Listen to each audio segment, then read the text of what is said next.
ईश्वरा सर्वांना चांगली बुद्धी दे, आरोग्य दे, सर्वांना सुखात आनंदात ऐश्वर्यात ठेव, सर्वांचं भलं कर, कल्याण कर, रक्षण कर.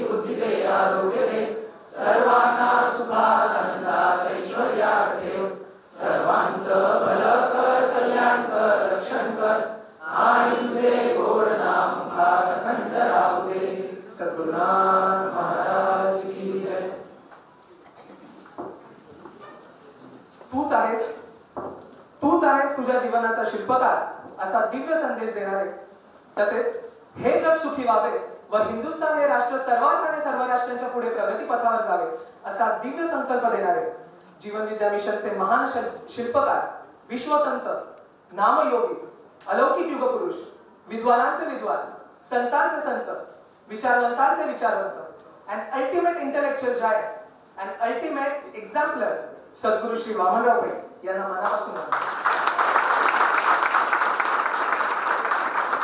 तसेच त्यांच्यासोबत आयुष्यभर सावलीप्रमाणे त्यांना हे कार्य करण्यासाठी साथ देणाऱ्या आपल्या सर्वांच्या प्रेरणा मातृतुल्य शारदामाई यांना सुद्धा वंदन.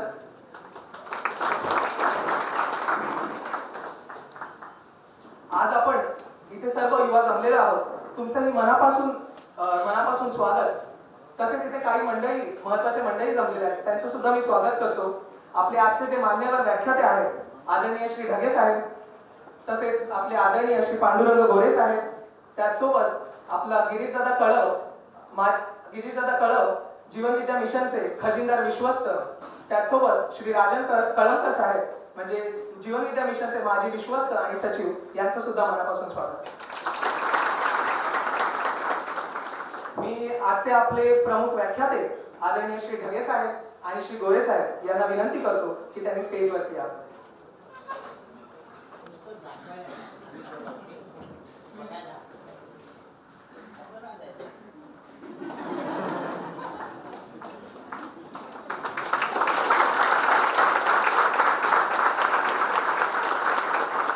सद्गुरूंनी सांगितल्याप्रमाणे आपण 2 वेळा विश्व प्रार्थना रूपी पुष्पगुच्छ देऊन आजचे आपले जे मान्यवर व्याख्याते आहेत त्यांचं स्वागत करूया.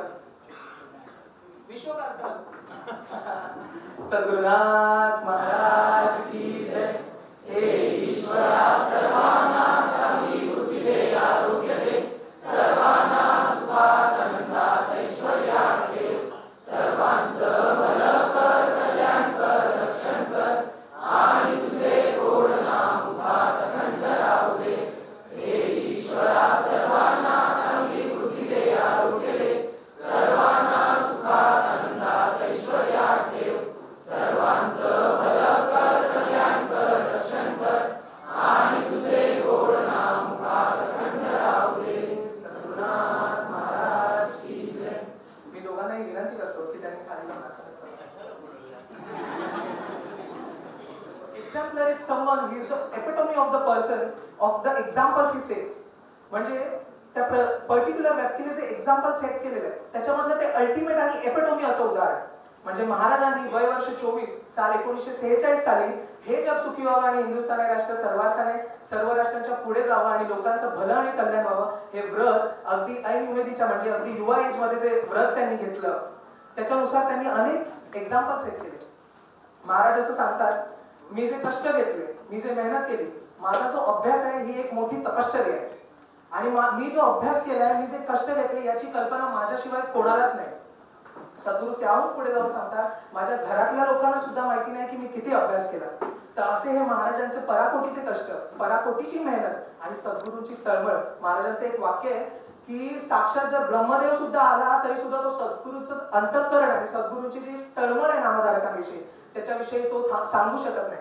तर असे हे आपले सद्गुरू, जे सिनेमातला जो हिरो आहे ना, सिनेमातला हिरो हा खरा नसून ज्याने 24व्या वर्षी जगाला सुखी करण्याचं जे व्रत घेतलेलं आहे असा आपला खरा हिरो आणि त्याचा महिमा आज या सगळ्या युवांसमोर सांगणं हे खरं क्रमप्राय ठरतं. आणि ही सद्गुरूंची इंटरेस्ट आहे आणि हा सद्गुरूंचा फेवर. कारण महाराजांनी ना असं अनेक प्रवचनकारांना ना असं किंवा आपले गोरे साहेब आहे म्हणा किंवा शीतल दिदी आपल्या चारकोपचे आपले काही ओळखीचे जे प्रवचनकार आहेत चिंदरकर साहेब डोंबिवलीचे अशांना ना महाराजांनी पर्सनल गायडन्स दिला होता की तुम्ही ना जा लोकांना मी जे कष्ट घेतले त्याच्याविषयी सांगा. माझी जी तळमळ आहे नामधारकेविषयी माझं जे प्रेम आहे माझं जे अंतःकरण आहे आणि मी जे कष्ट घेतले आणि या सगळ्या गोष्टी जाऊन तुम्ही त्यांच्यापर्यंत पोहोचवा. सो ही महाराजांची आज्ञा आणि महाराजांची इच्छा म्हणून हा कार्यक्रम. तर महाराजांनी हे कार्य करत असताना एक्झाम्पल तर सेट केले त्याचं तर ते एपिटोमी आहेतच. पण पुढे जाऊन सांगायचं तर ही जी महाराजांचा हा जो जीवन गाथा आहे किंवा महाराजांचा सुरुवातीचा हा इतिहास आहे हा आपल्याला सांगणं क्रमपार्य ठरतं. याचं कारण म्हणजे ही स्टोरी अनटोल्ड राहिलेली आहे. कारण आता उदाहरण द्यायचं म्हटलं तर आम्ही सुद्धा जे नवीन जीवनविद्येत आलो तेव्हा आम्हाला सुद्धा सद्गुरूंविषयी माहिती नाही किंवा आता जी येणारी पिढी आहे त्यांना सुद्धा कदाचित सद्गुरूंविषयी माहिती नसेल. याचं कारण म्हणजे आता देहधारी सद्गुरू अवेलेबल नाही. त्यांना सद्गुरूंचा तो संघ अवेलेबल नाहीये जो आधीच्या लोकांना मिळत होता. सो मग त्यांच्या पुढे हे सद्गुरूंची फ्रेम उभी करणं सद्गुरू श्री वामनराव पै द अल्टिमेट एक्झाम्पलर म्हणून त्यांच्या समोर महाराजांना रोल मॉडेल म्हणून उभं करणं हे आपलं अगदी क्रमपार्य असं कार्य ठरतं. आणि म्हणून हा जो सद्गुरू द एक्झाम्पलर हा कार्यक्रम आहे त्याचा हा मूळ हेतू आणि मूळ उद्देश. पुढे महाराजांचं एक वचन आहे दसरा दिवाळी कीर्तन मधलं. महाराज सांगतात की संतांचा महिमा म्हणजे सद्गुरूंचा महिमा जर लोकांना लक्षात आणून दिला लोकांना म्हणजे आपण तुम्ही आम्ही सगळे युवा यांना लक्षात आणून दिला तर तुम्ही आम्ही जे स्वयंसेवक आहेत ते जे कार्य करतात ते कार्य मोठ्या प्रमाणावर होतं. आणि म्हणून आज जो आपला सद्गुरू द एक्झाम्पलरचा कार्यक्रम आहे त्यातला एक महत्वाचा पाठ म्हणजे महाराजांचा महिमा महाराजांची स्तुती आणि महाराजांनी घेतलेले कष्ट आणि त्याच्या संदर्भात माहिती देणं. आता जो दुसरा पार्ट आहे सद्गुरू द एक्झाम्पलरचा तो म्हणजे आपल्या आज जे युवा इथे जमलेले आहेत त्यांना जीवनविद्येच्या तत्वज्ञानाचा अभ्यास करण्यासाठी मोटिवेट करणं. आता पुन्हा ही सुद्धा महाराजांची प्रेरणा. महाराजांचं एक वाक्य आहे आयकॉनिक स्टेटमेंट महाराजांचं शेवटचं प्रवचन म्हणजे कर्जतचं प्रवचन. मी तुम्हाला एवढं देऊन ठेवलंय की जन्मोजन्मी पुरेल. पण मग आता पुढे येतं प्रश्नचिन्ह एवढं देऊन ठेवलंय मग आपण घ्यायचं कधी तर आपण घेतोय का हा सुद्धा एक प्रश्न. पुन्हा एकदा आयकॉनिक कीर्तन म्हटलं पाहिजे दसरा दिवाळी कीर्तन. या दसरा दिवाळी कीर्तन असं ऐकलं पाहिजे म्हणजे आयकॉनिक म्हणण्याचं कारण सुद्धा कसं आहे माहितीये कारण त्या प्रवचनामध्ये महाराजांनी अशा विषयांवरती विश्लेषण केलेलं आहे. महाराजांनी महाभारतामध्ये डायरेक्ट उडी घेतली आणि त्याच्यामध्ये कृष्ण सकट युधिष्ठिर म्हणा आणि कर्ण म्हणा आणि भीष्म म्हणा आणि सगळ्यांचे एकदम सगळ्यांचं पान उतारा काढलेला आहे महाराजांनी. इनफॅक्ट महाराज त्या कीर्तनामध्ये आयकॉनिक कीर्तन का म्हणतो कारण महाराजांनी जेव्हा महाराजांना लोक सांगायचे की तुम्ही काय रीतीभाती सोडून आणि सगळे नियम सगळे परंपरागत आलेले नियम सोडून उपासना याच्यामध्ये लग्न वगैरे तो महाराजांनी भूमिका घेऊन महाराज डायरेक्ट म्हणाले याला जीवनविद्या म्हणतात. सो असं हे एक आयकॉनिक कीर्तन आहे ते तुम्ही जरूर ऐकावं खूप महत्वाचं आहे. तर त्याच्यामध्ये महाराज असं म्हणतात की नीट ऐका महाराज काय म्हणतात माझ्याकडून तुम्हाला जे मिळायला पाहिजे ते तुम्ही अजून मिळवलेलं नाही. सद्गुरूंचं हे वाक्य आहे माझ्याकडून तुम्हाला जे मिळायला पाहिजे ते तुम्ही अजून मिळवलेलं नाही. पुढे सद्गुरू पुढे कंटिन्यू करतात आणि विचारतात मग का मिळवलं नाही असा प्रश्न निर्माण होतो. का मिळवलं नाही असा प्रश्न निर्माण होतो. मी देण्यासाठी बसलेलो आहे. महाराज एकदम आता ते व्हिज्युअल आणि हे मी काय पाहिलेलं नाही ते ऑडिओ पाहिलं पण जसं तो ऑडिओ त्याच्यावरनं आपण इमॅजिनेशन करू शकतो. महाराज म्हणतात मी देण्यासाठी बसलेलो आहे तुम्ही मला लुटायचं. मग पुढे जरा मिश्किलपणे म्हणतात महाराज की लुटायचं म्हणजे काय म्हणजे वामनरावांच्या ठिकाणी जे असलेलं ज्ञान आहे ना ते तुम्ही लुटायचं. सो ही महाराजांची प्रत्यक्ष आणि अप्रत्यक्षपणे महाराजांनी केलेली आज्ञा की जीवनविद्येच्या तत्वज्ञानाचा अभ्यास मोठ्या प्रमाणावर झाला पाहिजे. आणि त्याच्यानंतर जीवन जगणे कला आणि अशा वेगवेगळ्या प्रवचनामध्ये महाराज सांगतात हे जे तरुण मंडळी बसलेत ना त्यांना आम्ही सांगतो तुम्ही जीवनविद्येचा अभ्यास करा. या काही कादंबऱ्या नाहीत वरवर वाचायला कादंबऱ्या ना त्याचा खोल अभ्यास झाला पाहिजे त्याच्यावरती रिसर्च झालं पाहिजे त्याच्यावरती एक कसं काय त्याला म्हणतात थेरम आणि थिसिस निर्माण झाले पाहिजे अशी ही महाराजांची आज्ञा आहे. सो एकंदरीत हे कार्यक्रमाचं असा हा हेतू अगदी शुद्ध हेतू महाराजांना सगळ्यांसमोर प्रेझेंट करायचं. ऍक्च्युली हे खूप मोठं कार्य असं आम्हाला वाटतं आणि जी संधी आम्हाला मिळाली. आणि अजून एक तुम्हाला विनंती करायची वाटते हे कार्य काय एखाद्या मलाडने केलं किंवा बोरिवलीने केलं गोरेगावने केलं चारकोपने केलं असं होऊन चालणार नाही. जेव्हा आपण एक विचाराने महाराजांचं वाक्य एक विचाराने पुन्हा दसरा दिवाळी घेताना एक विचाराने एक मताने जेव्हा ही सगळी मंडळी एकत्र येतात तर ही एक प्रकारची क्रांती आहे, असं महाराजांचं स्टेटमेंट आहे. तर या एका विचाराखाली आपण सगळ्यांनी एकत्र येऊन जीवनविद्येच्या तत्वज्ञानाचा अभ्यास तर आहे, पण सद्गुरूंचा सुद्धा अभ्यास आपण केला पाहिजे. सद्गुरू द एक्झाम्पलर काय आहे, त्यांचे कष्ट जाणून घेतले पाहिजे. आणि सद्गुरूचा महिमा जसं संत मीरा गली गली हरिगुण गाणे लगी, तसं आपण प्रत्येकाने प्रत्येक ठिकठिकाणी जाऊन हा सद्गुरूंचा महिमा गायला पाहिजे आणि सद्गुरूंनी घेतलेले कष्ट सांगितले पाहिजेत. आणि हे काय एकाचं दोघांचं काम नाही, जसं मी सांगितलं. आज तुम्ही इकडे आलात ना, त्याच्यासाठी तुमचं मनापासून कृतज्ञता व्यक्त करतो. अगदी लांबून लांबून लोक आले. आपण कलेक्टिव्ह एफर्ट्स घेऊन कलेक्टिव्हली आपण एकत्र येऊन महाराजांचा अभ्यास करू, स्टडी पॅनल बसवू, तर जीवनविद्येच्या तत्वज्ञानाचा अभ्यास करू आणि महाराजांची कृतज्ञता व्यक्त करू. ओके, सो ही झाली आपल्या या कार्यक्रमाविषयीची एक तुम्हाला हेतू आणि त्याचा उद्देश. पण आता आजचे आपले जे पहिले व्याख्याते आहेत ते म्हणजे आपले आदरणीय श्री ढगे साहेब. ढगे साहेबांची ओळख मी सुरुवातीला तुम्हाला करून देतो. मुळामध्ये या दोघांना मी वरती मगाशी बोलावलं होतं, त्याचं कारण म्हणजे विश्व प्रार्थना रूपी महाराजांनी जसं सांगितलं पुष्पगुच्छ द्यायचा. पण अजून एक म्हणजे आता हे इन्व्हायटीज आहेत, हे काय स्वतःहून कार्यक्रमाला किंवा त्यांच्याकडचा विचार नाही, हे आम्ही त्यांच्याकडे अप्रोच केलं होतं आणि ते इन्व्हायटीज आहेत. आता बरं, त्यांना सिलेक्ट करण्यामागचं पण एक कारण आहे. एक म्हणजे आपले आदरणीय श्री ढगे साहेब वय वर्ष 6 पासून सद्गुरूंच्या सानिध्यात आणि कन्सिस्टंटली कार्य करतात. आणि दुसरे म्हणजे आपले पांडुरंग गोरे साहेब, जे वय वर्ष 22 पासून सद्गुरूंच्या सानिध्यात आहे आणि अव्याहतपणे आतापर्यंत कन्सिस्टंटली कार्य करतात. महत्वाचं म्हणजे त्यांच्या यंग डेज मध्ये त्यांनी या महाराजांचा जीवनविद्येचा अभ्यास केला, महाराजांचा अभ्यास केला आणि स्वतःचं आयुष्य किंवा स्वतःचं पर्सनल लाईफ सांभाळत त्यांनी जीवनविद्येचं सुद्धा कार्य मोठ्या प्रमाणावर केलं आणि म्हणून त्यांना आपण इन्व्हायटी म्हणून इथे बोलवलं. तर आदरणीय श्री ढगे साहेबांची ओळख करून देतो.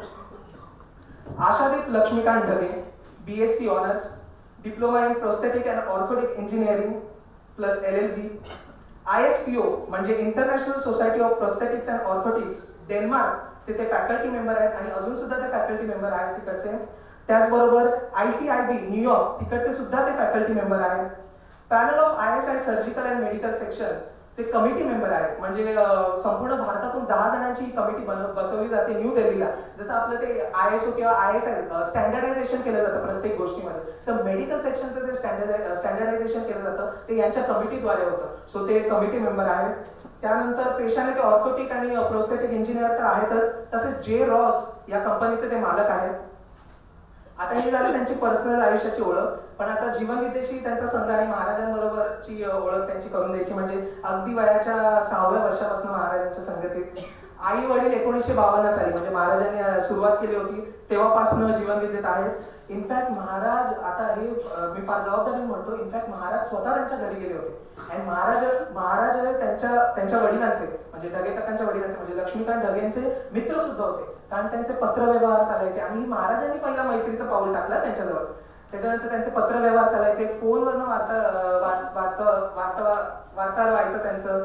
आणि काही जे पत्र आहेत ना ते स्मरणिकेमध्ये आम्हाला भेटले आणि असे ते जबरदस्त पत्र आहेत ना. महाराजांनी कार्याविषयी कार्यकर्त्यांना मार्गदर्शन केलंय, उपासना पद्धतीविषयी महाराजांनी जे मार्गदर्शन केलंय ते ढगे साहेबांचे जे वडील आहेत त्यांना ती पत्र लिहून महाराजांनी 1976 मध्ये वगैरे पाठवली होती अमेरिकेतून वगैरे. सो अशी पत्रकं सुद्धा आम्हाला मिळाली. सो त्यांची जवळीक जी आहे ती आम्हाला कळते. पुन्हा महाराजांच्या आज्ञेनुसार त्यांचे जे वडील आहेत त्यांनी प्रवचनं सुद्धा जीवनविद्या मिशन मध्ये सुरू केली होती. त्यानंतर पुढे सांगायचं म्हणजे महाराजांच्या छत्रछायेखाली काकांचे यंग डेज गेले म्हणजे युवा आताचं आपलं जे एज आहे ते महाराजांच्या छत्रछायेखाली आणि मार्गदर्शनाखाली गेलं.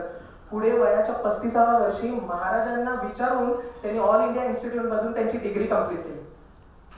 त्याच्यानंतर 3.5 वर्षाचा तो कोर्स होता, तेव्हा ते त्यांचं लग्नही झालं होतं, घरचा संसार सांभाळत होते, कंपनी व्यवसाय सांभाळत होते, जीवनविद्येचं कार्य करत होते, त्याच्यासोबत ते शिक्षण सुद्धा घेत होते. सो म्हणजे असे आपले ढगे साहेब. त्याच्यानंतर पुढे एक महत्वाचं सांगायचं म्हणजे 1980 मध्ये महाराजांनी डायरेक्ट आज्ञा केली म्हणजे महाराजांनी ते कॉन्स्टिट्यूशन लिहिलं की आता नामसंप्रदाय मंडळाचे जे आजीव विश्वस्त आहेत तर ते भास्करराव पांगम साहेब, नानामुळे आणि ढगे साहेब याचा किस्सा पण इतका गमतीदार आहे की ढगे साहेबांना याच्याविषयी कल्पनाच नाही. महाराजांनी डायरेक्ट परस्पर भास्करराव पांगम आपले फार जुने कीर्तनकार प्रवचनकार, in fact he is the founder member of Jeevanvidya mission. तर त्यांना डायरेक्ट सांगितलं की ढगेला ट्रस्टी म्हणून घ्या आणि डायरेक्ट यांना सही घेण्यासाठी बोलवलं. सो ही महाराजांची पर्सनल कृपा आहे त्यांच्यावरती, कारण त्यांनी ज्या प्रकारचं महाराजांप्रती त्यांचं प्रेम आहे, त्यांची निष्ठा आहे, त्याच्याने महाराजांनी त्यांची निवड केली आजीव विश्वस्त म्हणून. पुढे 1981 मध्ये जेव्हा आपल्या नामसंप्रदाय मंडळाचं रजिस्टर झालं आणि त्याच्यानंतर कार्य आपलं मोठ्या प्रमाणावर सुरू झालं, तेव्हा आपल्याला देणग्या येत होत्या आणि आपल्याकडे असा सगळा फंड होता, जमा होत होता. सो तेव्हा काय झालं, आपल्याला इन्कम टॅक्सच्या पेनल्टीज लागत होत्या. कारण काही कारणास्तव आपण इन्कम टॅक्सच्या काही ज्या रिक्वायरमेंट्स होत्या त्या पुऱ्या करू शकत नव्हतो. सो प्रत्येक येत्या दिवशी कुठली ना कुठली इन्कम टॅक्सची पेनल्टी लागायची, कुठली ना कुठली पेनल्टी लागायची. बरं, त्या ह्याच्यामध्ये त्या काळी कोणी असं काय त्याला म्हणतात, एवढे पैसेवाले धनवान सुद्धा नव्हते आणि मुळात शिकलेले सुद्धा नव्हते. सो काकांनी एक कॉन्शियस असा डिसिजन घेतला. You see the dedication towards Maharaj काकांची, की त्यांनी 3 वर्षाचा LLB चा course just to compensate with the income टॅक्सच्या पेनल्टीज म्हणून LLB चा कोर्स केला. आणि तेही कधी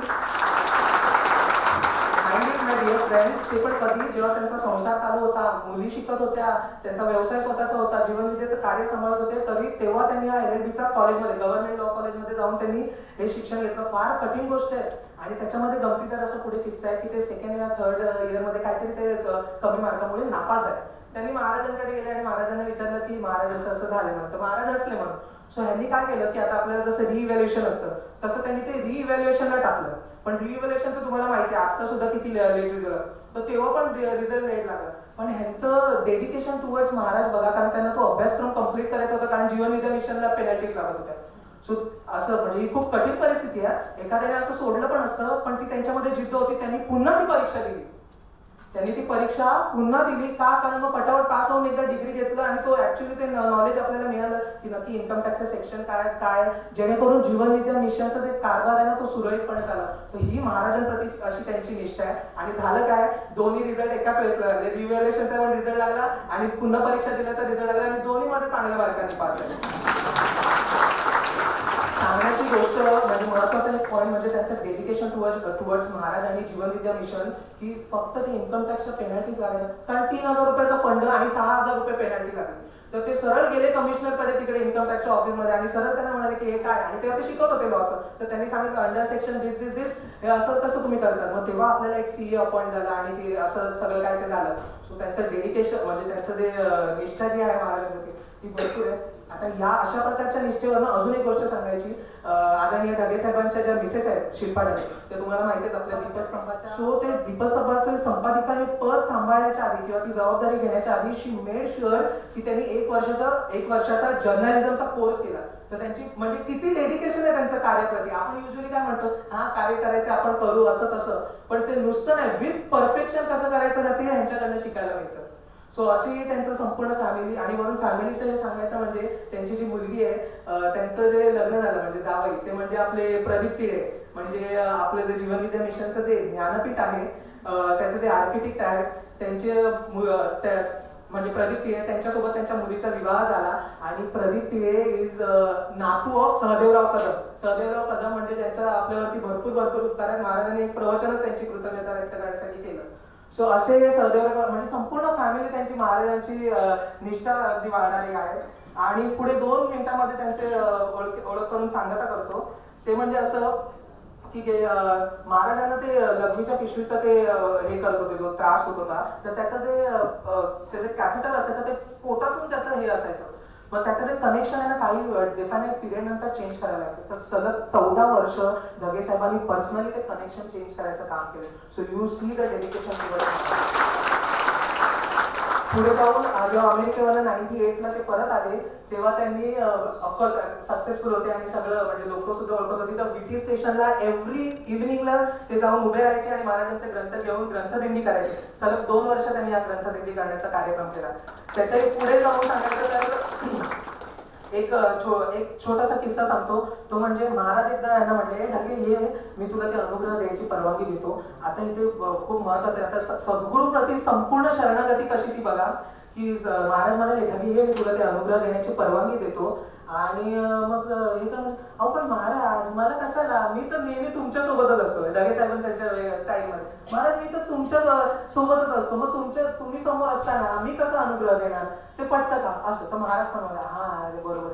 सो म्हणजे त्यांनी पुढचा मागचा काय विचार केलाच नाही. ते म्हणजे ती संपूर्ण शरणागती बघा. त्यांना म्हणजे महाराज नको, तुम्ही असताना मी काय करणार. आणि त्यांनी फ्युचरचं काय असं काय विचारच नाही केला. तर ही म्हणजे आतून जे काय म्हणतात सद्गुरू प्रति संपूर्ण शरणागती आणि ही जी निष्ठा वाहतो ना, सद्गुरू एके सद्गुरू, ही त्यांच्याकडनं शिकण्यासाठी आहे. आणि पुन्हा निरपेक्ष कार्य म्हणायचं तर एक पॉईंट सांगतो. निरपेक्ष कार्य म्हणजे पूर्वी दिव्यबोध दिव्य साधनाच्या बैठकी काकांच्या घरी जवळजवळ 20 वर्ष होत होत्या. तेव्हा 100 नामधारक त्यांच्या घरी यायचे, त्याचा संपूर्ण खर्च ते करायचे. पुन्हा जीवनविद्या मिशनचे ट्रस्टी असताना जे दौऱ्यावर आपण जातो म्हणा किंवा कुठे मीटिंग्स असतात किंवा जे जेवण असतं मंडळामध्ये, सो त्याचं सुद्धा ते झाल्यानंतर त्याचे ते रितसर देणगी देऊन ते रिसिप्ट फाडून घ्यायचे. म्हणजे त्यांनी जीवनविद्या मिशनचा पैसा सुद्धा कधी वापरला नाही. सो असं हे निरपेक्ष सद्गुरूंचे निरपेक्ष कार्य करते. आणि अशा अनेक गोष्टी आहेत काकांविषयी सांगायच्या, पण इथेच थांबतो आणि आता आदरणीय ढगे साहेबांना विनंती करतो की त्यांनी आपल्या व्याख्यानास सुरुवात करावी.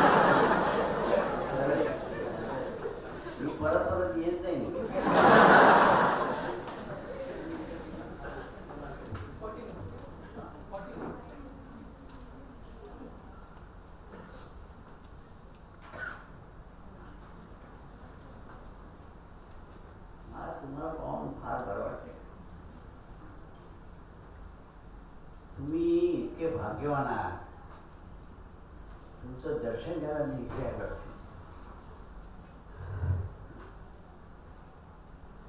अशी माणसाची मनस्थिती असते आणि तुम्ही इतके युवक या मनस्थितीत आहात.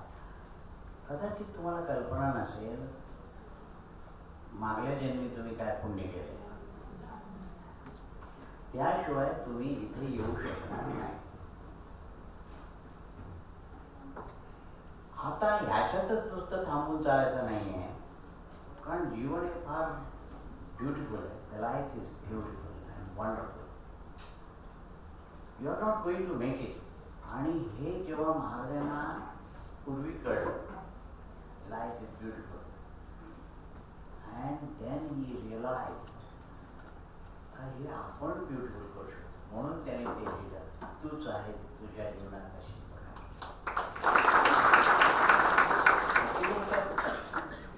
प्रसंग असा आहे, तुम्हाला थोडी हिस्ट्री सांगायला पाहिजे. म्हणजे महाराजांची here, Maharaj was my guide and a friend. He was my friend also. म्हणून मी तुम्हाला नेहमी बोलतो का फ्रेंड्स. फ्रेंडशिपमध्ये ना एक निराळी ओपन माइंड असते. आपण एकमेकाबरोबर जास्त पारदर्शक असतो आणि तिथे देवाणघेवाण एकदम ओपन होते, फार छान होते.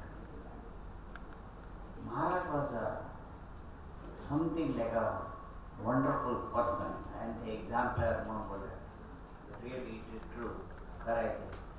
मला इथे आल्यानंतर हा जो फोटो बघितला ना फार बरं वाटलं. त्याचा फक्त महाराज आणि आपण, महाराज आणि आपण. ज्याने महाराज समजा बघितलेलं नसेल, मला सांगा महाराजांची प्रवचन नाही ऐकलं किंवा त्यांना ऍक्च्युली जिवंत असं पाहून नाही बघितले असे किती जण आहेत? हा, न बघितलेले नाही म्हणत आहे, न बघितलेले. सर्वांनी बघितलेले आहे महाराजांना. Very good. न बघितलेले फार कमी आहे. मग काय वंडरफुल. म्हणजे so you have that feeling. जे फिलिंग म्हणतात ना महाराजांच्या बद्दल. पण मला आश्चर्य असं वाटते का ज्याने बघितलं नाही तो एवढं बोलला. तो जो माझ्या जागी असता तर काय झाला असता.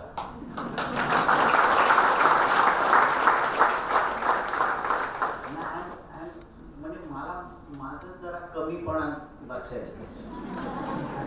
बरं नाही हार्दिकला बघितलं,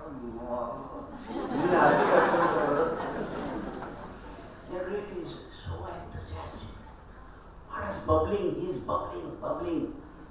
I want to see him. Provided I am in this body. Provided. I don't know. Anyway. And I'm not worried. मी मरणारच नाही आहे, फक्त मी शरीर सोडणार आहे. आता मी इथे आलो ना, मोठ्या आशेने आलोय. मला इथे इन्व्हाइट म्हणून हा बोलवलं. इन्व्हाइट वगैरे नाही, मी तुमचं दर्शन घ्यायला आलोय. कारण मला तुमच्याकडनं काहीतरी पाहिजे. मी बिझनेसमॅन आहे.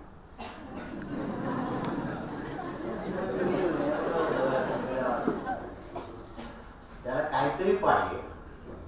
मनी is not the only product. Money is not the only product. आता तुमच्यावर एक मोठी जबाबदारी आहे. ती म्हणजे नुसतं कार्य करायचं म्हणजे काय? शरणागती. ते आता बोलत आहे शरणागती. आपण कार्य करतो असं आपल्याला वाटलंच नाही पाहिजे. खरं रेग्युलर रुटीन सारखं नेहमी आपण जसं दुसऱ्या कामाला जातो तसं हे काम असं नाही. It's a pleasure. It's a great pleasure. आणि ते करत असताना तुम्हाला एक ट्रिमेंडस सपोर्ट येतो मागून, जो मी अनुभवला, माझ्या बायकोने पण अनुभवला. तर ते तुम्हाला आता माणसाला असं वाटतं आता माझं करिअर आहे, माझं शिक्षण आहे, त्याच्यातून सुद्धा तुम्हाला वेळ काढायचा नाही आहे. एक लक्षात ठेवा. लोक बोलतात तुम्हाला वेळ काढला पाहिजे. अरे काढणारे कोण तुम्ही? वेळ काढणारे कोण? वेळ त्यांनीच काढलेला आहे जो आत बसलेला आहे. त्याच्याकडे सगळी it is a cosmic life force. It's a great thing. आपण ते देव जरा बोलतो ना, ते पहिले बोला सगळेजण, हनुमान गणपती वगैरे सगळे बोला तुम्ही, असं नाही. पण जसे जसे तुम्ही ह्याच्यात प्रगती करा तसं तसं तुम्हाला काही ॲबंडन्स, चैतन्य शक्तीचा विराट सागर. मला एक फॉर्च्युनेटली बरं वाटते. 1998 आम्ही अमेरिकेला गेलो. महाराज, माई, मी आणि पालव, आम्ही 4 जण. आम्ही 2 जण का होतो तर आम्हाला जरा वजन उचलायला महाराजांना त्रास नको. कारण वजन महाराज त्यावेळेला 75 होते आणि मी तेव्हा 55 आणि पालव. त्यावेळेला फक्त चैतन्य शक्ती आणि चैतन्य शक्तीचा विराट सागर याच्याशिवाय 42 दिवस डे अँड नाईट आम्ही एकत्र होतो महाराजांच्या बरोबर. निरनिळ्या स्टेटमध्ये. माझ्या जावयानेच ते अरेंज केलं होती ती. It was grand success. म्हणजे तुम्हाला सांगू, एवढा सक्सेस अजूनपर्यंत आपल्या नामसंप्रदाय मंडळ किंवा जीवन विद्या मिशनमध्ये आलेला नाही. त्या काळात आता तुम्ही बसल्यात तशी मोठ्या थिएटर्समध्ये, लहान मिनी थिएटर्स असतात त्यांच्याकडे अमेरिकेत, ती फुल भरायची. आणि मराठी माणसं, सर्व मराठी माणसं, अशा समोर महाराज मराठीमध्ये बोलले. त्यांच्याबरोबर रात्रंदिवस राहिल्या कारणाने ह्या गोष्टीचा किती लाभ झाला असेल याची तुम्ही कल्पना करू शकाल. एकदा मी महाराजांना बोललो, पहिली गोष्ट हे मार्गदर्शन वगैरे काय नाही आहे. पहिली गोष्ट, मी प्रवचनकार नाही आणि मी प्रवचन करत नाही. कोणी मला प्रवचनाला बोलवलं मी जात नाही. कारण प्रवचन करून किती फायदा होतो हा मी डोळ्यांनी पाहिलेला आहे. हे मार्गदर्शन आहे असं नाही, मार्गक्रमण आहे. आपण सगळे मिळून मार्गक्रमण करणार आहोत. आता आपण काय करणार आहोत? आपण दुसऱ्याची सोय करणार आहोत. कार्यामध्ये काय म्हणते, दुसऱ्याची सोय. आता दुसरा असा खरा कोण नाही आहे. आपण म्हणतो नेहमी दुसरा असा कोण नाही आहे. महाराजांना एकदा विचारलं मी चुकून. महाराज खूप थकले होते. सांगलीला आम्ही जात होतो, आजारी झाले. कशाला एवढा त्रास घेता? तर त्यांनी मला सांगितलं, ढगे, तुझ्यातला ढगे जेव्हा मरेल तेव्हा तुला कळेल हा त्रास नाही, हा आनंद आहे. म्हणजे खरोखर आहे. म्हणजे कशा परिस्थितीत महाराज कार्य करत होते हे लक्षात घ्या. म्हणजे त्यांना असं ताप पण होता जरा.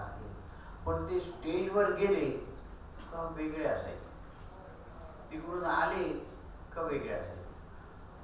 सांगलीला जाताना सुद्धा आम्ही ट्रेनने, Maharaj was very simple person, I tell you, very simple.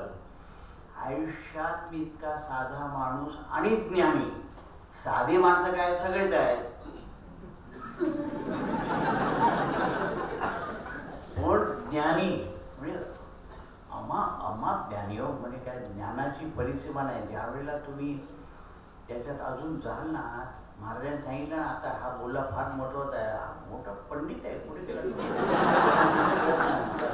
दर्शन घ्यायला हा हा महान आहे हा. मी तुला खोटं नाही सांगत. ऐका, त्याने ते आता जे वाक्य बोलला ना, काय ग्रँड वाक्य आहे, मी ते लिहून आणले त्याच्या आई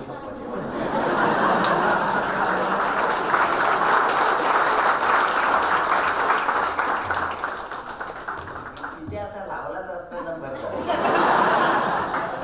असं फिरायला असं जास्त पुढे उभे ही असं असते काय,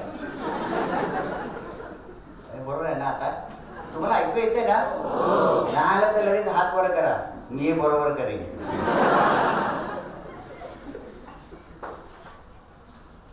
कुठे होतो मी?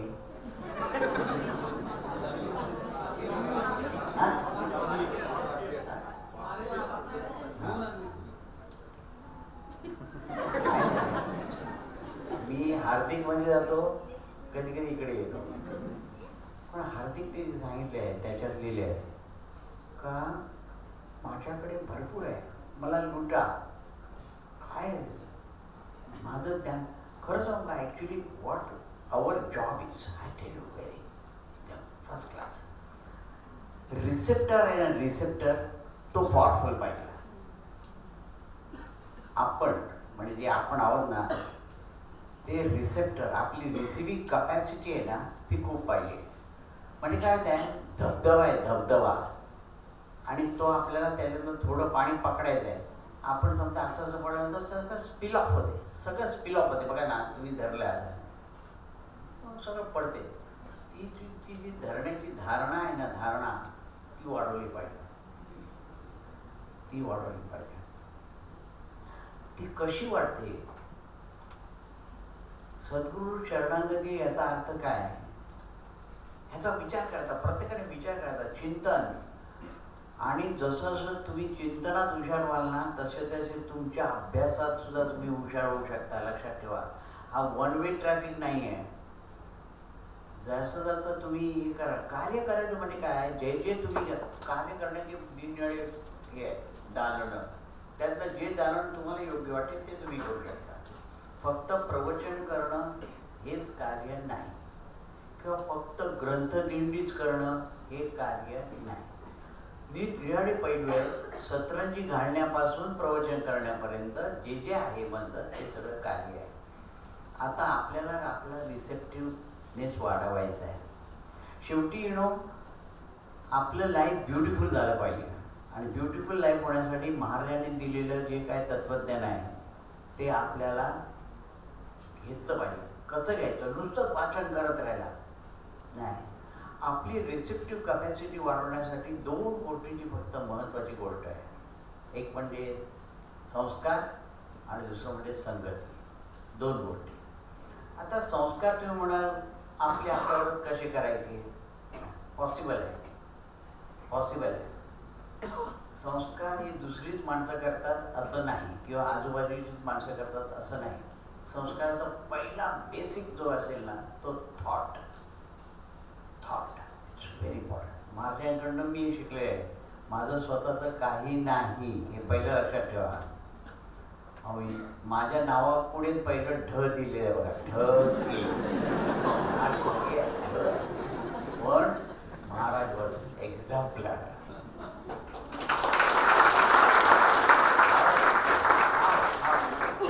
हा ढगेला त्यांनी इथं उभा केला. वंडरफुल. माझंच मला आश्चर्य वाटते, इथे उभा केला. एवढा ढग असतात मला जर उभा इथे गेला तर तुम्ही तर किती हुशार. हे खरोखर मी तुम्हाला चिडवत नाही मी. Really I am proud of you. I am really proud of you. मला कल्पना नव्हती का इतकी मॅन पॉवर आहे जीवन विद्या मिशनमध्ये, इतकी मॅन पॉवर आहे आणि young. You know, I am in your world, you are not in my world. This world is yours and I am part of it, right? So I want you to lead ahead, and this is your responsibility. ही तुमची जबाबदारी आहे. कारण स्वप्न कोणाचं आहे? महाराज. जग सुखी करायचं.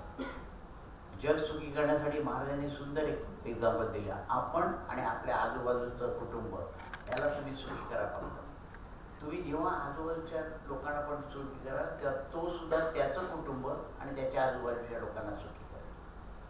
तो सुखी करताना त्या आजूबाजूच्या लोकांना ते आजूबाजूच्या, असं करता करता सर्व जग सुखी होऊ शकते. असा महाराजांचा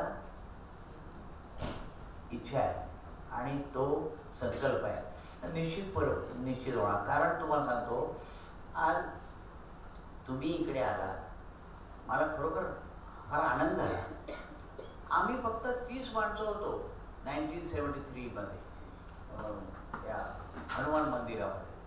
30 माणसं होतो म्हणून महाराज असं बोलले नाही काय एवढीशीच माणसं आणि मी एवढं मोठं तत्वज्ञान सांगणार. ते त्यावेळेला सुद्धा तेच तत्वज्ञान सांगत होते जे आता चालले आणि लाखो माणसं ते बसतात. ते तेव्हाच सांगत होते. पण त्यांनी ते सोडून नाही दिलं. त्यावेळेला त्यांनी जर सोडून दिलं असतं तर आज इथे डगे उभा राहिला असता. डगेला कळलं पण नसतं काय. तर आता ह्या डगेसारखे तुम्ही सगळे जण ढ नाही होणार आहात, पण हुशार माणसं होणार आहात आणि या जगाला उपयोगी होणार आहात. बरं, मला आता काही प्रश्न आले. म्हणजे यांनी पाठवले होते का थोडे हे केव्हा झाले, कोण महाराजांचं हे केव्हा झालं, त्यांचं हे पहिलेच प्रश्न विचारायचे. तर त्या आता प्रश्नांची थोडी उत्तरं द्यायची आणि बाकी तुम्ही पण मला नंतर प्रश्न विचारू शका. मला फार आवडेल. मला एक्झाम द्यायला फार आवडतं. तुम्हाला आता ऐकलं ना तुम्ही अभ्यासच करतो. पण महाराजांना विचारू ना सगळं महाराजांना आश्चर्य वाटतं. आता शिकतो म्हणून काय झालं, it is required for my profession. असं काय ना बरंच माझ्या बायकोने मला खूप म्हणतील. मी तुम्हाला खरं सांगतो, I have got a great regard for a ladies. Not because they are ladies, they are great, simply great. I tell you, towards especially, you have a double power, mind you. तुम्ही घर सुद्धा सांभाळू शकता आणि जे दुसरं पुरुष करतात ते सुद्धा सांभाळू शकता. पुरुषांना घर सांभाळता येत नाही. खरंच नाही. म्हणजे मला तसं आमलेट वगैरे करता येते.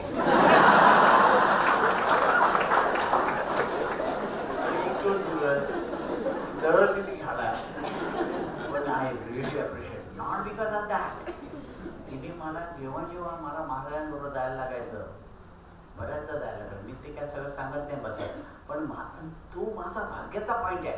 आता बघा, मी जर असं बोलतो आयला दुकान सोडून जायचं, मग मी तो दुकानदार तो एक सगळा भांडतो घरी आल्यावर. असं झालं. मला खरंच आश्चर्य होतं. मला कसा धंदा चालला, एक्सपोर्ट झाला, काय झाला, कसं झाला काय माहीत नाही मला. आई शकतो म्हणजे याच्यावरनं तुम्हाला कळेल का तुम्ही एकदम खूप काळजी करायचं कारण नाही. म्हणजे निष्काळजी व असं नाही, संसारी असावे सावध. महाराजांनी सांगितलं जातं. म्हणजे तुम्ही त्यावेळी म्हणजे तुमची फुकट जाणार नाही कुठली सेवा. तुम्ही जर कुठली सेवा केली किंवा काही डेव्होट केला टाईम थोडा, तर तो तुमचा टाईम फुकट जाणार नाही. मी अगदी कमीच बोललोय. मी असं मध्ये मध्ये ब्रेक का देतो माहिती आहे, म्हणजे यू गेट रिफ्रेश. काय काय झोप पुरी नाही झाली तर असं होते कधी. आणि सकाळच्याच वेळेला बोलवलेलं नाही इकडे, तरी तुम्हाला खायला बिला दिल्या मला वाटतं. हसलं ना तुम्हाला माहिती आहे, हसल्यामुळे काय होते ब्रेनमध्ये जवळजवळ 400 केमिकल्स आहेत आपल्या ब्रेनमध्ये. एक सारखे व्हायब्रेटिंग होत असतात, प्लस मायनस प्लस मायनस. माणूस विसरतो ना, हे सगळं त्या केमिकल्समुळे. पण ज्या वेळेला माणूस हसतो त्यावेळेला त्या पिट्युटरी ग्लँड वगैरे डकलेस ग्लँड्स त्या म्हणतात, त्याच्यातनं सिक्रिशन्स एवढी फास्ट येतात आणि you get refreshed. He's fresh to hear. Receive the things fast. Nice. I make you fresh and nice every time. And this is very important. What you are getting now is very important. म्हणजे ते तुमच्या लाईफला एक काहीतरी तुम्हाला गोल मिळेल. गोल म्हणजे फक्त अमुक एक डिग्री घ्यायची, मग त्याच्यातनं अमुक एक पगाराची मोठी नोकरी करायची, हे गोल नाही. दॅट इज नॉट अ गोल. ज्या वेळेला तुम्ही लिबरायझ, असं म्हणतात ना मोक्ष, काय त्याला महाराज नेहमी मोक्षाच्या विरुद्ध होते. ते विरुद्ध म्हणजे तसे मोक्ष नाही. मोक्ष म्हणजे लोकांना कळत नाही. त्यांना काय वाटते जन्म मरणात सुटका म्हणजे मोक्ष. ते कुठे चुकीचं आहे. कारण का, मला तर परत जन्म घ्यायला आवडेल. हां, आय लाईक म्हणजे तुम्ही असं होणार आता मी ऐकताच मी मरणार नाही असं नाही. मी मरायला पण ever ready. Because I know I am going to get a body.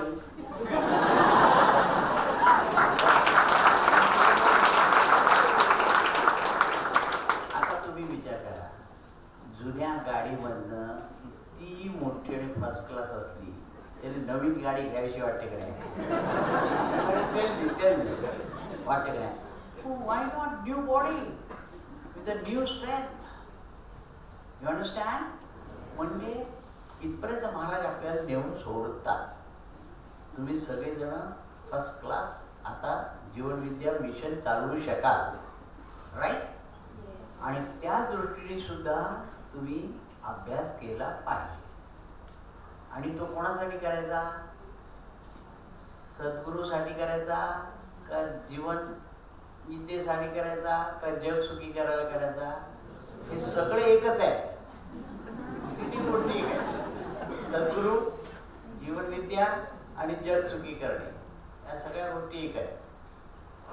तेव्हा तुम्ही सगळेजण आता एकदम हुशार झालेले आहात. मी तुम्हाला थोडीशी माहिती देतो जी मला ह्याने सांगितलेली आहे, द्यायलाच पाहिजे. कारण टाइम फॅक्टर नाही. आणि टाइम आहे मला. कारण नेहमी पूर्वी ना टाइम अगदी कमी पडायचा. त्या तिथे बघा 29 तारखेला ती एक्साईट येते. आता बघा, नाम संप्रदाय मंडळ हे 4/9/1980 स्थापन झालं. म्हणजे त्याची कॉन्स्टिट्यूशन लिहिली गेली. 81 साली रजिस्टर झालं.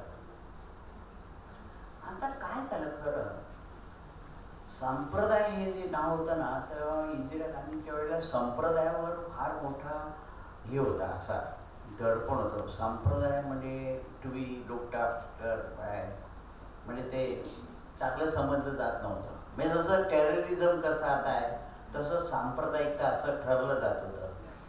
खरं महाराजांना नामसंप्रदाय मंडळ, कारण महाराजांना नाम फार आवडायचं म्हणून त्याने नामसंप्रदाय मंडळ ठेवलं.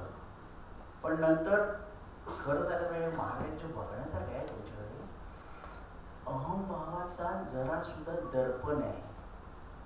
तो लागू नये म्हणून त्यांनी जीवनविद्या हे नाव दिलं. जीवनविद्या असं सांगते, जीवनविद्या असं सांगते. अरे खरे महाराज सांगतात, महाराज सांगतात ना. जीवनविद्या त्यांनी नाव देऊन ठेवलं. म्हणजे बघा, महाराजांनी काय कमाल आहे. महाराज तर माझ्या डोक्या पलीकडचं आहे महाराज, आयुष्यभर. म्हणजे आपल्याला अहंभाव येऊ नये म्हणून त्यांनी स्वतः मी तुम्हाला सांगतो, मी तुम्हाला सांगतो, मी तुम्हाला असं बोलायला लागू नये म्हणून जीवनविद्या सांगते असं बोलायला आहे. पाहण्यासारखं आहे. म्हणजे to what extent the person can go. आणि एक सांगतो, ह्याच्यातला सगळेजण विद्यार्थी आहेत. सर्वजण आपण विद्यार्थी आहोत. ज्या वेळेला माझा एक मित्र आहे, तो एकदा नंतर त्याला चुकून बोलला का नाही मला माहित नाही, पण बोला एकदा, अंतर्मनाचा माझा जेवढा अभ्यास आहे तेवढा कोणाचा नाही.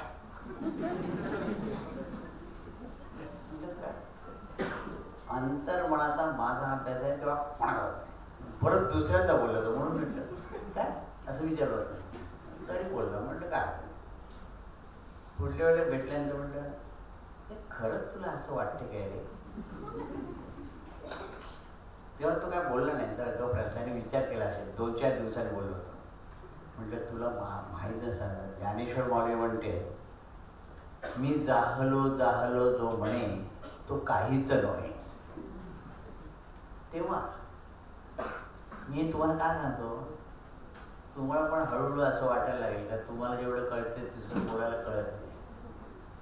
धोका आहे, धोका आहे. बघा मी तुम्हाला धोका दाखवतो. असं वाटायला लागलं तर समजा तुम्हाला काहीच कळले नाही.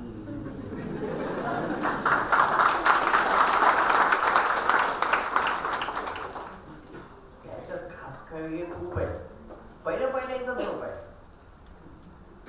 सगळं पहिलं एकदम सोपं आहे सगळ्या गोष्टी. पण जर तुम्हाला डीप जायचं असेल, महाराजांनी सांगितलेलं आहे, त्यांनी लिहून दिले मला काय काय. मग खरं म्हणजे हे भाषण माझं नाही हो, याचंच आहे. नाही खोटं नाही. अहो काय पॉइंट्स काढले, तो काय माणूस आहे, ह्याला मला मोठा झालेला बघायला. पण I don't know whether I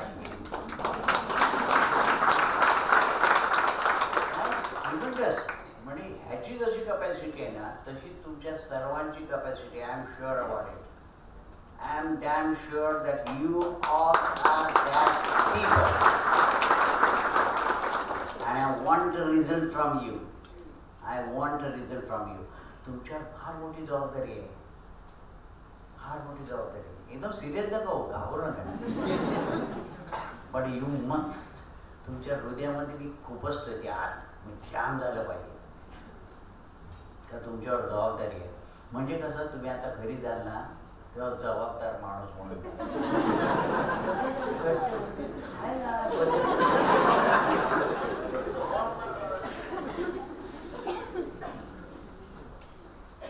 okay. आणि त्यामुळे महाराजांनी मग जीवनविद्या मिशन, कारण ते त्याला नाव दिलं त्या फिलॉसॉफीला जीवनविद्या. म्हणजे काय, जीवन जगण्याची कला. आपण आता आर्ट ऑफ लिव्हिंग आपल्या श्री शंकरनी घेतलं, त्यांनी घेतलं असं नाही, इट इज अ सेंटेन्स. तर जीवनविद्या आपण बोललो ते आपण रजिस्टर केलं नाही, म्हणजे सॉरी त्यावेळेचं राहून गेलं, पेटंटेड. पण पेटंटेड तसं पाहिलं तर ते होऊ शकत नाही. कारण सांगतो, ते वाक्य आहे, ते इन्व्हेन्शन आहे. जीवन कोणी जीवन. So we are not fighting. आपण त्याची फायटिंग करूया नको, पुढे जाऊया. तर जीवनविद्या हे नाव दिलं आणि त्याचं mission it's a mission, great mission. म्हणून ते 6/10/2003 त्याचं रजिस्ट्रेशन झालं, जीवनविद्या मिशन म्हणून. म्हणजे नाव चेंज. ते आपल्याकडे ते सर्टिफिकेट्स वगैरे सगळे. हे माहितीसाठी सांगतो तुम्हाला. टॅब्युलर टाईप आहे थोडंसं, मध्ये मध्ये थोडं बोललं जाईल. आणि मी माझा टाईममध्ये तुम्हाला हे खाली करून देणार, पण तुम्हाला भरणार, तुम्हाला सगळ्यांना गच्च भरणार. पांडुरंग गोरेसाठी थोडी जागा ठेवा.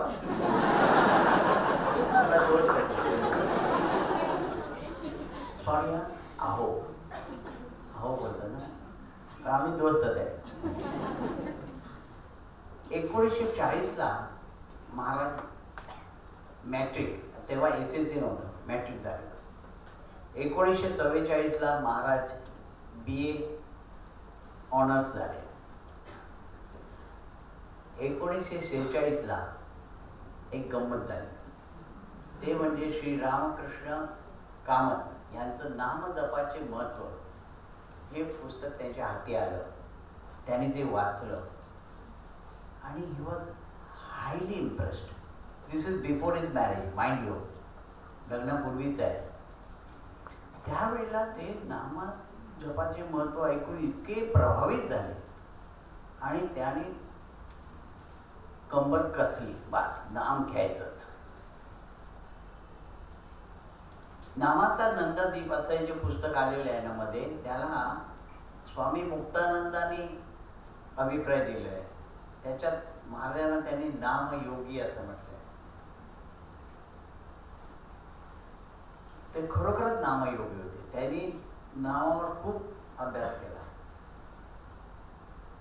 आता त्यानंतर 1948 मध्ये 2 गोष्टी महत्वाच्या आहेत. कुठलं पहिलं आणि कुठलं दुसरं आहे मला माहित नाही. ते मला वाटतं फक्त माहीच सांगू शकते, बाकी कोण सांगू शकणार नाही. 1948 मध्ये महाराजांचं लग्न झालं 18 मेला. तुम्हाला ठाऊक आहे माईंचं पण महाराजांचं 18 मे 1948 ला लग्न झालं. आणि 1948 ला महाराजांनी लिहिले आहे का त्यांनी नाना महाराज गोंदेकरांचा अनुग्रह घेतला. आता अनुग्रह पहिला घेतला का लग्न पहिलं झालं हे मला माहीत नाही खरं सांगायचं म्हणजे. त्याचं एवढं काही आवश्यकता नाही. पण त्याच वर्षी म्हणजे तो काळ त्यांचा अतिशय आनंदाचा होता. त्यांना सद्गुरू पण मिळाले आणि बायकोही मिळाली. पण बायकोची ओळख अगोदरपासून त्याच्यात एकदम जाऊया नको.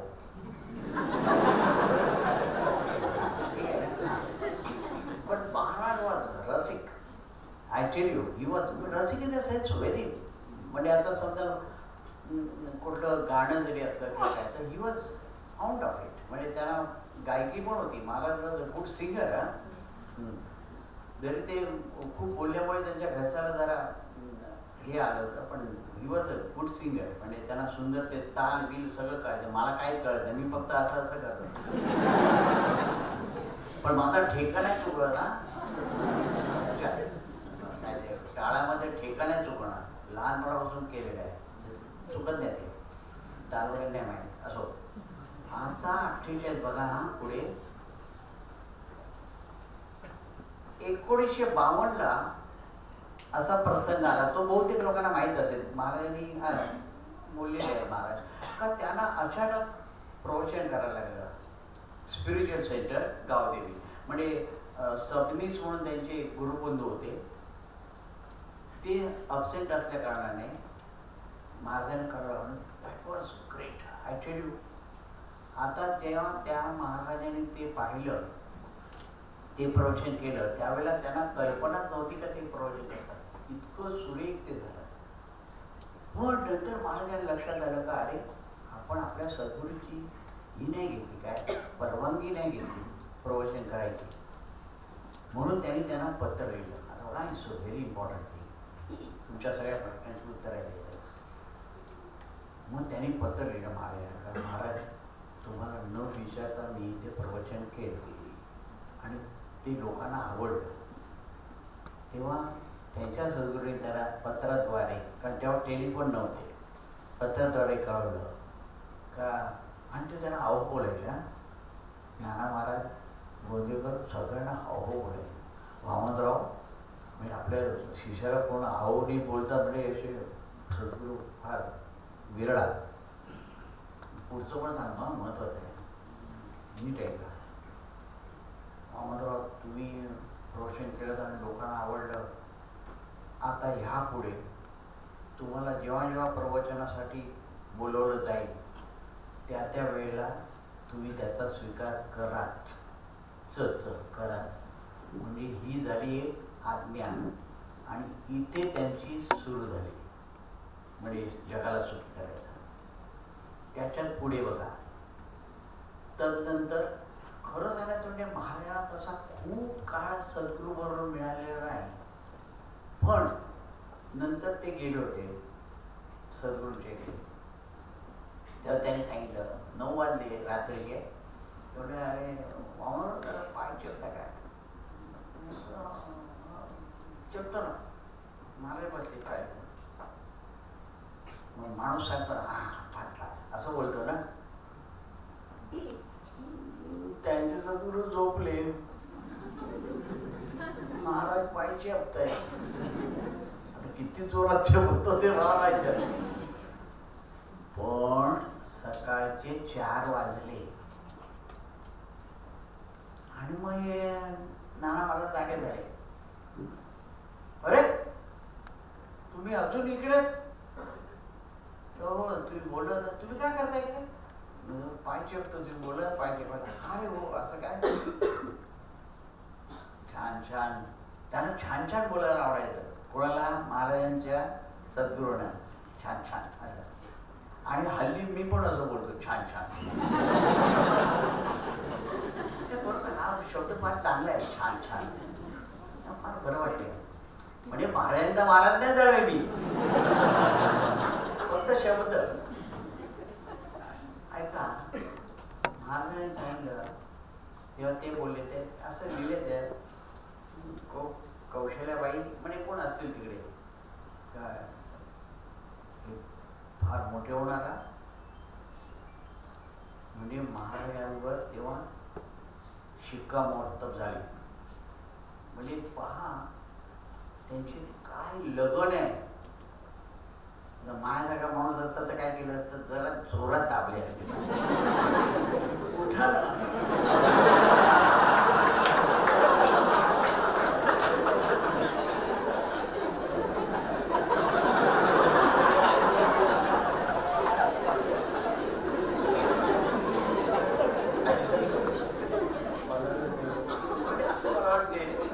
माझ्यावर असा प्रसंग मी काय करावं.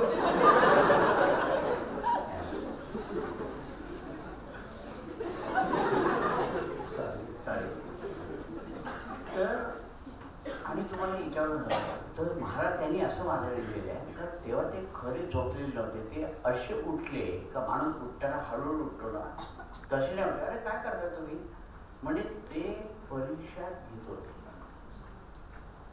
जितका वेळ ते पाय ठेवले होते तितका वेळ नाना महाराज सुद्धा जागतच होते.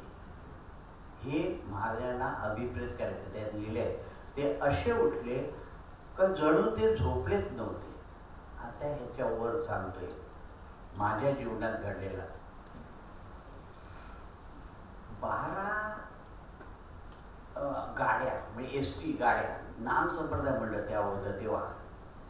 भास्करराव पांगम फार कर्तव्य माणूस आणि अतिशय त्याला महाराजांबद्दल प्रेम आणि आपलं मंडळ चांगलं मोठं व्हावं म्हणून पंढरपूरसाठी बुक झाल्या. माझा टाइम किती आहे, 5-10 मिनिटं, किती मिनिटं आहे? 10 मिनिट्स, ओके. म्हणजे मला एक सगळं मोजत राहायचं म्हणजे त्रास होतो ना, पण मी तुम्हाला बरोबर टाइमशीट देणार 10 मिनिटाच्या आत. आता बघा कसं झालं, तेव्हा आम्ही पंढरपूरला गेलो. 12 एसटी गाड्या, म्हणजे किती माणसं, 30 गाड्या असतात एका गाड्यात, एवढी माणसं. नामदेव वाडी घेतली होती अख्खी, म्हणजे अख्खं बिल्डिंगच आम्ही सगळे मंडळ, आपल्या नाम संप्रदाय मंडळ, गिरकर विरकर सगळे ते वाचवणारे वगैरे ते सगळे गवस वगैरे सगळे जुनी माणसं तेव्हा आली होती. तर मी तसा नवीनच होतो ना, तर त्यांच्यावर गेलो. म्हटलं पण मी आजीव ट्रस्टी होतो का नाही कोणाला कारण अगोदर गेलो होतो माहीत नाही, पण मी पुढाकार घ्यायचो. भास्करराव पांगुमांच्या बरोबर मी राहायचो. तर ते मला रात्री 2 वाजले हो तिकडे जायला. आम्ही इथून निघालो लोकांना घेत आणि तेव्हा पंढरपूरमध्ये दरोडे पडायचे, त्यामुळे तिकडे सगळीकडे बंदाबंदी. आता 2 वाजता तिथे गेल्यानंतर आम्हाला भांडी लागणारच. इथे किती 1000च्या वर माणसं होती ना आमच्याकडे. 30 गुणिले 12 किती मला माहित नाही किती लगेच कॅल्क्युलेटर अच्छा. तर तेवढी मंडळी होती. आता त्यांना सकाळी तर पोहे नको द्यायला, चहा पोहे 6 वाजता चहा पोहे पाहिजे. 2 वाजता आम्ही पंढरपूरला पोहोचलो. तिथे कोण उघडी ना, कोण आहे तिथे दरोडा मला आला काय. मग मी माझं कार्ड घेतलं आणि त्या ह्याच्या खाली टाकलं. ते कोण होते भांडी देणारे, कोण उघडतच दार दरोडा. आम्हाला माहिती आहे काय बंदी आहे. मग ते तुम्ही एक खिडकी त्यांचे असं एक लहानसं असते, त्यांना असं बघतात. ते दरवाजा असतो त्याला असं एक खिडकी असते, त्यांना कोण आहे म्हटलं दिलं ना कार्ड खालून टाका. तो कोण आहे दरोडा असेल तर मग ते टाकलं. मग एका माणसाला आत घ्या. मग मला आत न्या. म्हणजे बघा साहेब आम्हाला भांडी पाहिजे, उद्या सकाळी या.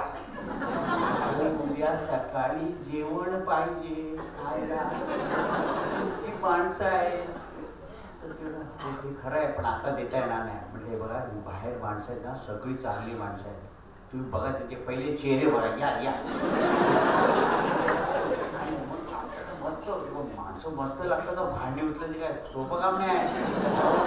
मला उचल पण तेव्हा मी आता पण येऊनच आहे.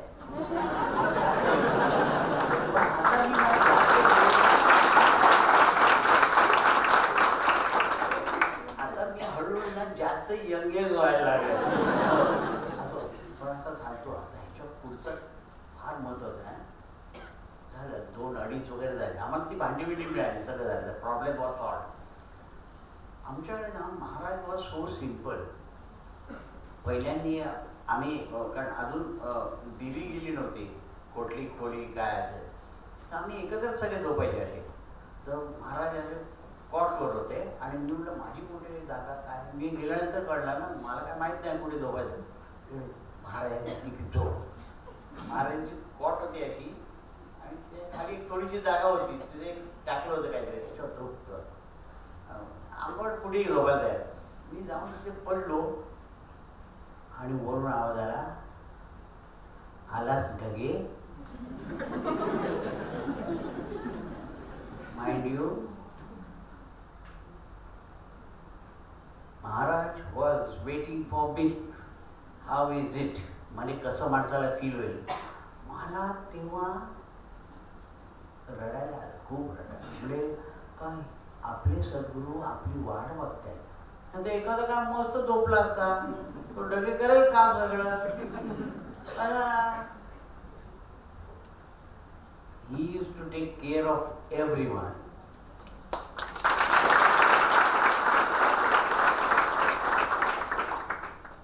तसेच तुमची सुद्धा ते काळजी घेणार आहे. एक लक्षात ठेवा, अबंडन्स मध्ये कोणी जात नाही आणि कोणी येत नाही. The energy is never wasted. It gets transformed from this to this, this to this, this to this, this to this. तेव्हा महाराजांनी संकल्प टाकला. आता तो पूर्ण करायचा महाराजांचंच काम आहे, पण through you. So simple. He is going to work through you. So you have to be open and believe. Once you are open, the whole abundance will work through it. Try. म्हणजे तुम्हाला ना तो एक वेगळा आनंद आहे. आयुष्यात तुम्हाला मिळाला नसेल असा एक तो आनंद आहे, आणि तो माणूस झाल्यानंतर मिळवलाच पाहिजे. तो जर तुम्ही मिळवला नाही तो आनंद, ते परत आल्यावर परत मिळेल, पण सांगता येत नाही सद्गुरू मिळेल का नाही. It is very important. तुम्हाला कदाचित वाटेल का, आता बघा अमेरिकेत कुठल्या तरी, बघा आफ्रिकेतल्या कुठल्या तरी भागात कोणतरी माणूस असेल, त्याला हा मिळेल नाही. कारण का माहिती आहे, त्या प्रतीने जायला लागते. आता तुमच्यातून सद्गुरू काम करणार आहे ही जी भावना आहे, शांत चित्ताने विचार करा. शांत चित्ताने विचार करा. आज रात्री तुम्ही झोपा तेव्हा तुम्ही हा विचार करा का सद्गुरूंना जग सुखी करायचं आहे. जे काय होईल ते खालीचा वाटा, नो मॅटर, त्याला सुद्धा महत्व आहे. एक दगड जो कोणी ठेवलाय तिकडे त्याला महत्व आहे. किती जड आहे, किती महत्वाचं आहे नाही, पण दॅट इज युअर रिस्पॉन्सिबिलिटी. आणि हे तुम्हाला दिलं तुमचं भाग्य आहे खरोखर, का तुम्हाला ही जबाबदारी दिली गेलेली आहे जीवन विद्या मिशन कडून, का जेणेकरून तुम्ही हे पुढे चालवणार आहात, हा संकल्प पुढे नेणार आहात, आणि तो निश्चित पूर्ण होईल. कारण इंडियामध्ये सर्वात जास्त तरुण आहेत, भारतात सर्वात जास्त, जगामध्ये सर्वात जास्त भारतात तरुण आहेत. आणि त्या तरुणांमध्ये मला फार आनंद बघतो, तुम्हाला बघतो. मला वाटलं तर तिथे लिहिलं होतं 30 ते 40 वर्ष आणि मग त्याच्यावरची कोण माणसं येतील. मोठी माणसं आली म्हणून काय वाईट नाही, पण खरं म्हणजे तुमच्यात ते एकदा कळलं पाहिजे का जेणेकरून तुम्ही सगळ्यापासून दूर राहा. Mind you, this will save you from all.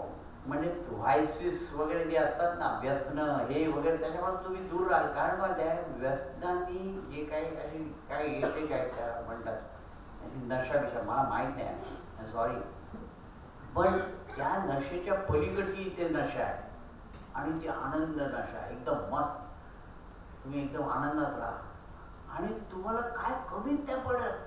Believe मी, तुम्ही म्हणा काय तरी बंडल मारतो, काय काम नाही केलं, काम तसं नाही. ते बघा, तुम्ही काम करायचं, तो काम नाही करायचं कोण करायचं, पण तुमची जी धार आहे ना, त्या ह्या कार्याने तुम्हाला ती धार आहे आणि त्याच्यातनं तुम्हाला आत्मज्ञान पण होईल. हे बघा, त्यांचं माणूस अहो एवढं सगळं आलं आम्हाला आत्मज्ञान नाही झालं तर माणसा प्रश्न फार मोठे पडलेले असतात. लगेच दिव्य सांधेवर सगळे जाणार, काही गरज नाही. एक लक्षात घ्या, याच्यातून समोर ते सुद्धा तुम्हाला मिळणार आहे.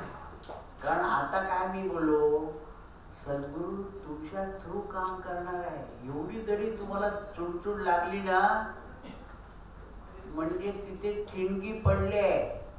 आज रात्री झोपताना विचार करायचा, सद्गुरूचं स्मरण करायचं आणि आपल्यातून सद्गुरू काम करणार आहे. तेव्हा आपली बॉडी त्याला द्यायची का नाही द्यायची हे तुमचं तुम्ही ठरवायचं. माझी 40-45 मिनिटं झाली. सद्गुरुनाथ महाराज